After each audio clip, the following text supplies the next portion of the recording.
The Hope album, it's an interesting album in a lot of ways because there's a lot of sort of challenge in the lyrics, and a lot of pain and a lot of difficulty, and yet the sound of it is so hopeful and up-tempo, and I just thought it was a really interesting kind of contradiction between the content and the delivery system and the music that was delivering that content. Can you talk a little bit about that?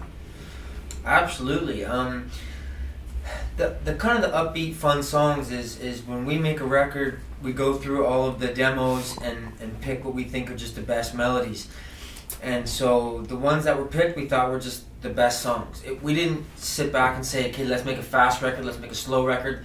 We just picked what we thought were the 10 best melodies. And when building a song, you get the best melody you can, and then you build around it. Because like if you don't have those bones, you're dead, right? So that came very naturally. And then in terms of the lyrics, I don't know if you've noticed, but I don't know how to write positive lyrics yet, so we're kind of a one-trick pony. So that was just like, it's like, oh, what's Simon going to talk about today? Death and his dad? You know? So that was just pretty easy to decide how that was going to go. Yeah, and some of my favorite ways like people describe our music are like funeral pop or like gothic folk pop, or I don't know, anything that has that darkness in it, I think really describes it. I don't really see that changing. Do you think you're going to have like a bunch of positive This lyrics? record was supposed to be a positive record. Like we said it before, was like, that's it. No more talking about sad stuff. This is going to be about friendship and kittens and rainbows. Yeah. And it turned out to be the darkest album yet. So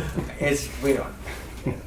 Can you talk a little bit about your songwriting process? I understand that it's kind of getting a little bit or a piece or a here and there and then kind of cobbling it together. Can you just discuss that a little bit for us?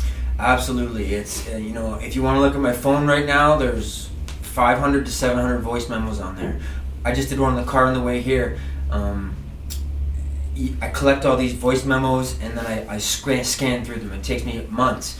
I sit and I listen and I scan. I pick out ones that I kind of catch me emotionally. Because for me, songs it's all about emotion. It's all about a feeling. Like it's lyrics are second for me. That's just that's what happens at the end. It's literally all about having that one little brick of a melody that catches your emotions, and then you can go on. You can't. You can make great lyrics, and if it's not a great song, I'm personally just going to be like, well, yeah, you're a great poet, but I'm a music guy. I love writing music. And so it goes from there. So then we got all these little nuggets of melodies that are literally the worst. My kids are talking in the background. It's out of tune. It's on an old beat-up acoustic guitar, and I send those to the band. Band listens to them, and we all as a unit say, hey, that's a good melody. We put together 15, 20. And then that's kind of when we start breaking down and making demos and adding parts.